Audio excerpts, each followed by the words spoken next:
पहलगाम आतंकी हमले को 13 दिन बीत चुके हैं और भारत ने भी मुंहतोड़ जवाब देने के लिए तैयारी कर ली है। पाकिस्तान भी भारत के एक्शन के चलते अब डरा हुआ है, बौखलाया हुआ है, सहमा हुआ है। अब दुनिया के सामने जाकर मदद की गुहार लगा रहा है। आज पाकिस्तान के कहने पर ही संयुक्त राष्ट्र सुरक्षा परिषद की खास बैठक बुलाई गई है, जिसके जरिए पाकिस्तान एक बार फिर से कोशिश करेगा कि इंटरनेशनल बिरादरी के सामने गुहार लगाए कि वो भारत को समझाए कि कोई एक्शन ना ले। दूसरी तरफ भारत ने भी इस वक्त अपना बड़ा एक्शन लेते हुए पाकिस्तान के खिलाफ ये बड़ी कार्रवाई की है और साथ ही साथ भारत की ओर से जल्द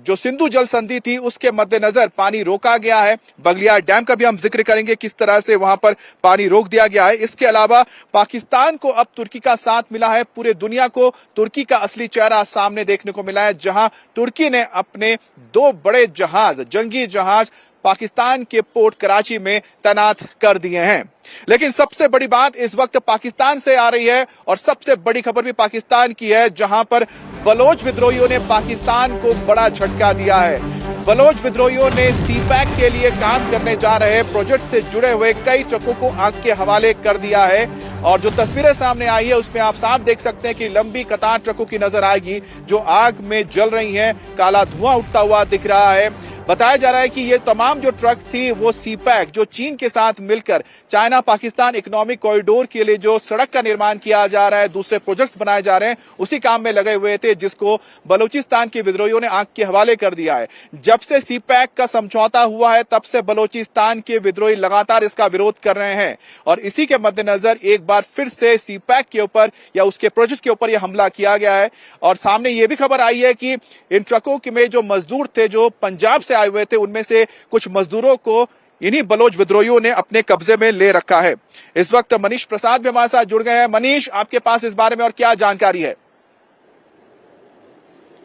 देखिए, पाकिस्तान को इस समय दोहरी मार झेलनी पड़ रही है। पहला, भारतीय सेना का जो इस समय बिल्डअप है उसकी वजह से पाकिस्तान बहुत डरा सहमा हुआ है और दूसरी तरफ जो पाकिस्तान ने बलूचिस्तान वाले इलाके से अपने फोर्सेस को जैसे ही हटाया, वैसे ही जो बलूच लिबरेशन आर्मी के जो लड़ाके हैं उन्होंने पाकिस्तान को, ये आर्मी को निशाना बनाना शुरू कर दिया है। ये सीपैक लाइन जो कि चाइना का एक फ्यूचरिस्टिक प्रोजेक्ट है और इसी के लिए चाइना की इन्वेस्टमेंट, चाइना का वहां पर कॉलोनीज, चाइना के लोग, चाइनीज इंफ्रास्ट्रक्चर काफी ज्यादा बना हुआ है। लेकिन ये इस समय सबसे बड़ा टारगेट और ओपन टारगेट है, जिसकी वजह से तस्वीरों में भी आप देख रहे हैं कि जो लगातार टारगेट किया गया उसमें जो पाकिस्तानी आर्मी और पाकिस्तानी रेंजर्स हैं उनकी कैजुअल्टीज हो रही हैं, उनको उनके काफिले पे अटैक किया जा रहा है, उनके ट्रक्स, लॉजिस्टिक ट्रक्स जो हैं वो निशाना बनाए जा रहे हैं। तो एक तरफ जहां भारत की तरफ से आमना सामना झेलना पड़ रहा है पाकिस्तान को, जिसकी वजह से उसकी हालत जर्जर है,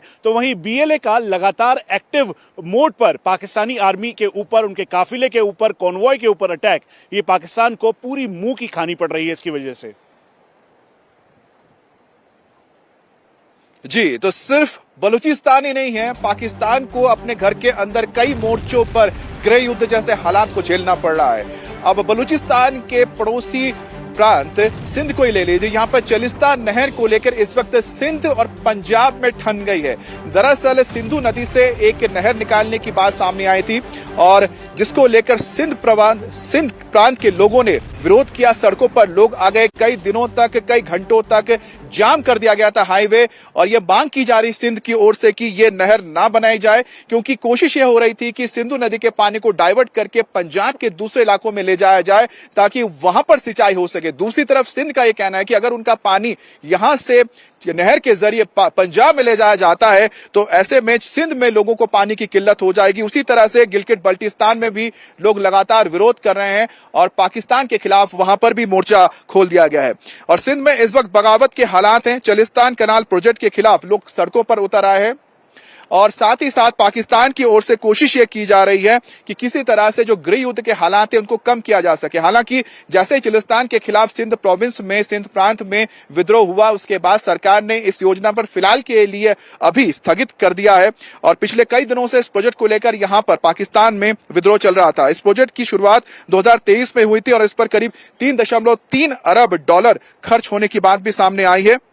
उनका कहना है कि इस प्रोजेक्ट से पंजाब को फायदा मिलेगा और यही वजह कि पंजाब के फायदे के चलते शहबाज शरीफ सरकार, वहां की सेना चिलिस्तान प्रोजेक्ट को लेकर, नहर को लेकर काम तो कर रही थी, लेकिन सिंध का यह कहना है कि उन्हें नजरअंदाज किया जा रहा है, जिसके चलते ही उन्होंने इस विद्रोह को आगे लेकर गए और सड़कों पर लोग उतरे। मनीष हमारे साथ जुड़ गए। मनीष, अब देखिए, पहले बलूचिस्तान और सिंध दोनों ही जगह पर इसी तरह के विद्रोह के सुर नजर आ रहे हैं।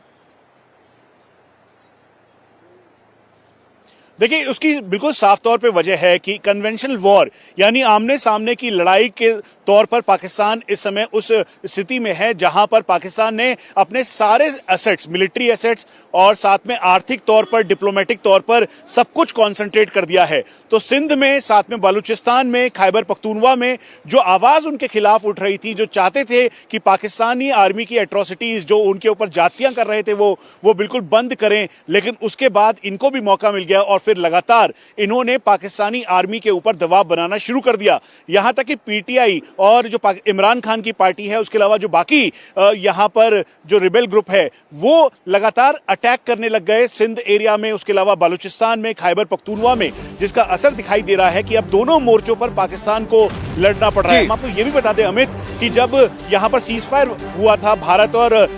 पाकिस्तान के बीच में, तो उसकी मुख्य वजह थी कि बीएलए यानी बलूचिस्तान के एरिया में पाकिस्तान ने अपना डिप्लॉयमेंट। जी बिल्कुल, इस बीच आपको बता दें मनीष कि पाकिस्तान आज संयुक्त राष्ट्र के सुरक्षा परिषद की बैठक की भी गुहार लगा चुका है और आज संयुक्त राष्ट्र सुरक्षा परिषद की एक अहम बैठक होने जा रही है, जिसमें पाकिस्तान की ओर से दुनिया के सामने एक तरह से भीख मांगा जाएगा कि वो भारत को समझाए और भारत को किसी भी एक्शन के लिए रोका जाए। दरअसल इस वक्त पाकिस्तान जो संयुक्त राष्ट्र संयुक्त परिषद है, सुरक्षा परिषद है, उसके 10 अस्थायी सदस्यों में से एक पाकिस्तान भी है। इसी का फायदा उठाकर पाकिस्तान ने इस बैठक को बुलाया है। लेकिन बड़ी बात है कि पाकिस्तान यह चाहता है कि जो बैठक है वो क्लोज डोर बैठक की जाए और इस बैठक में पाकिस्तान ना सिर्फ अपनी बात रखेगा बल्कि दुनिया के सामने कोशिश करेगा ये बताने की कि जो पहलगाम हमला हुआ उसमें कोई उसका हाथ नहीं है और भारत के ऊपर एक दबाव डाला जाए इंटरनेशनल बिरादरी की ओर से कि वो पाकिस्तान के ऊपर कोई भी एक्शन ना ले। और आज पाकिस्तान की एक और बड़ी खबर आपको बताते हैं। पाकिस्तान में आज नेशनल असेंबली की एक इमरजेंसी मीटिंग बुलाई गई है, जिसके तहत संसद की बैठक होगी। इस बैठक में सरकार की ओर से कोशिश किया जाएगा कि जो विरोधी और विपक्षी दल हैं उनको साथ लाया जाए और भारत के साथ जो इस वक्त तनाव का माहौल बना हुआ है और अगर यहाँ पर युद्ध की स्थिति बन जाती है, युद्ध होता है, तो ऐसे में जो पूरा विपक्ष है, जो सरकार के खिलाफ है, वो सभी एक साथ मिलकर सरकार का साथ दे। पाकिस्तान के जो कुछ मंत्री हैं रोजाना आकर गीदड़ भभकी देते हैं, दूसरी तरफ पाकिस्तान की ओर से ही कोशिश ये हो रही है कि किसी तरह से भारत को समझाया जाए और भारत को मनाया जाए कि भारत कोई कड़ा कदम ना उठाए। और इसी क्रम में पाकिस्तान के डिप्टी पीएम और विदेश मंत्री इशाक डार ने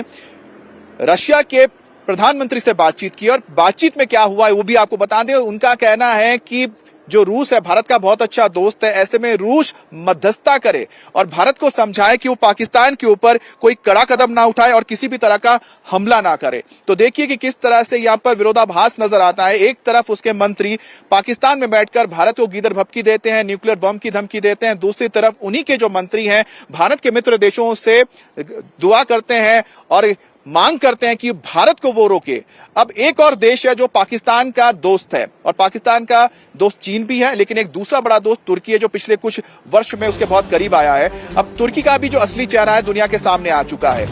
इस्लामिक देशों का खलीफा बनने की होड़ में जो तुर्की है इस वक्त पाकिस्तान के साथ खड़ा हुआ नजर आ रहा है। पाकिस्तान को हथियार देने के बाद अब तुर्की ने अपने जंगी जहाजों को पाकिस्तान के कराची पोर्ट में तैनात किया है, भेजा है। इसी क्रम में पाकिस्तान के कराची पोर्ट पर तुर्की के 2 बड़े जहाज आए हैं, जिसमें से एक यहां पर जंगी जहाज है जिसमें मिसाइल्स हैं यानी डिस्ट्रॉयर हैं, जो डिस्ट्रॉयर शिप्स होते हैं उनको तैनात किया गया है और दूसरा यहां पर एक एमपीवीएस जहाज भेजा गया है जिसके ऊपर हेलीकॉप्टर्स तैनात हैं और साथ ही साथ इसके अंदर एमपीवीएस गाड़ियां भी मौजूद है जो इन्फेंट्री कैरियर होती हैं और साथ ही इसमें कमांडोज तैनात है। तो कुल मिलाकर एक तरफ एक डिस्ट्रॉयर शिप भेजा गया है पाकिस्तान में तुर्की की ओर से और दूसरा एमपीवीएस जहाज भेजा गया है ताकि अगर जरूरत पड़े तो पाकिस्तान तुर्की के मदद से भारत के हमले को रोक सके या फिर खुद को बचा सके। लेकिन कहीं ना कहीं तुर्की की ओर से जो ये कदम उठाया गया है वो इंटरनेशनल बिरादरी में यही बताता है कि इस वक्त तुर्की की कोशिश है कि वो इस्लामिक देशों में खलीफा बनना चाहता है। हमारे साथ मनीष जुड़े हुए हैं। मनीष, तुर्की का ये कदम क्या बताता है?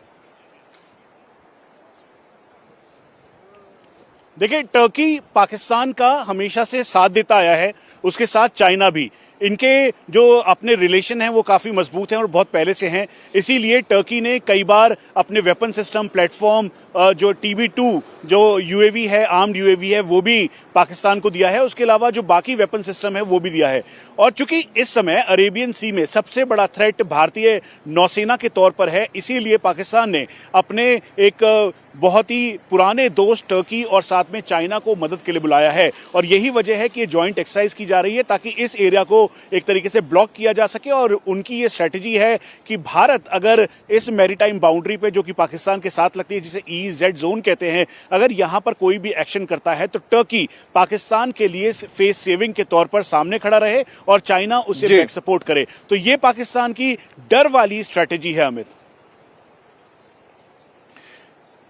देखिए, डर तो होना जायज है मनीष, क्योंकि इस वक्त भारत पाकिस्तान के ऊपर सैन्य कार्रवाई से ज्यादा वाटर अटैक भी कर रहा है। अब वाटर अटैक के चलते पाकिस्तान में अब हाहाकार मचता जा रहा है, क्योंकि भारत के दो डैम, एक बगलिहार डैम जो रामबन में मौजूद है और दूसरा डैम रियासी में सलाल डैम, इन दोनों ही डैम्स पर इस वक्त पानी को रोक दिया गया है, जिसके चलते चिनाब नदी का पानी रोका गया है और चिनाब का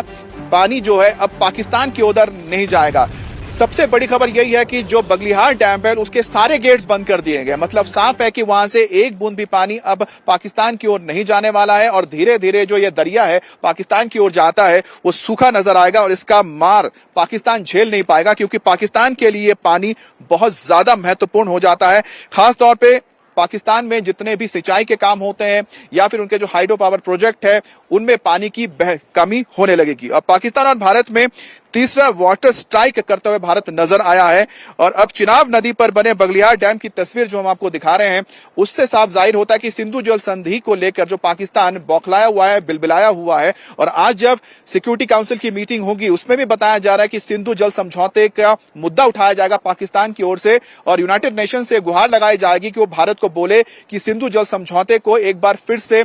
लाया जाए, उस पर फिर से भारत वापस लौटे और भारत पाकिस्तान को जो पानी देना है वो पानी रिलीज करे।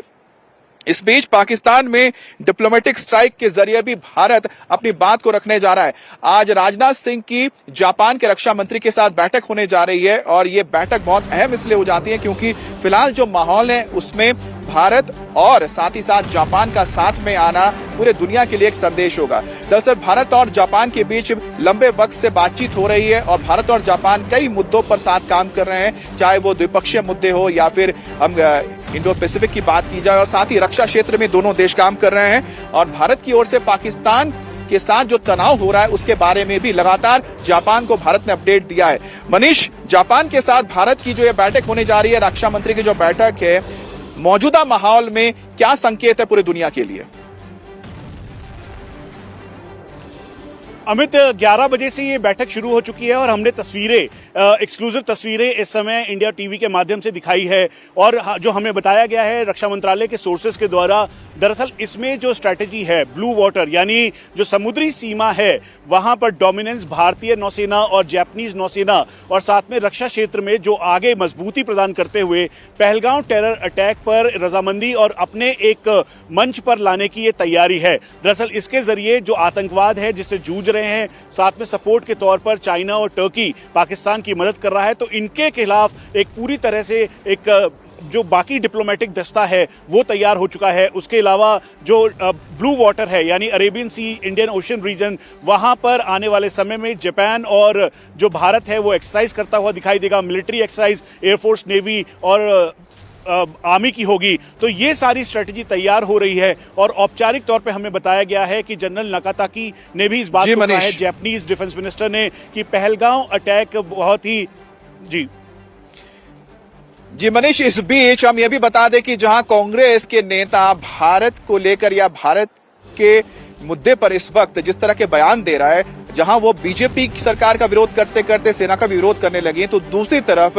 भारतीय सरकार, रक्षा मंत्री राजनाथ सिंह ने एक बार फिर से देश को आश्वस्त किया है कि प्रधानमंत्री मोदी ने कहा है कि जो देश चाहता है और देश की जैसी मंशा है उसी तरह का जवाब पाकिस्तान को, आतंकियों को दिया जाएगा। और एक बार फिर से उन्होंने दोहराया है कि भारत की ओर से सरकार ने तीनों सेना को, प्रधानमंत्री मोदी ने तीनों सेना को खुली छूट दी है एक्शन लेने के लिए, इसलिए इंतजार करें जैसा देश चाहता है वैसा ही एक्शन देखने को मिलेगा। साथियों, एक रक्षा मंत्री के रूप में मेरा दायित्व है कि मैं अपने सैनिकों के साथ मिलकर देश की सीमाओं की सुरक्षा सुनिश्चित करूं और मेरा यह दायित्व है कि अपनी सेना के साथ मिलकर देश के ऊपर आंख उठाने वालों को मुंहतोड़ जवाब दूं।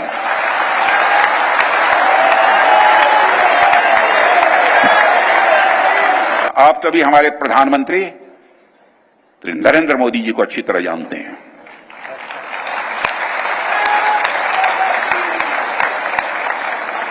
उनकी कार्यशैली से भी अच्छी तरह परिचित हैं, उनकी दृढ़ता से भी अच्छी तरह परिचित हैं।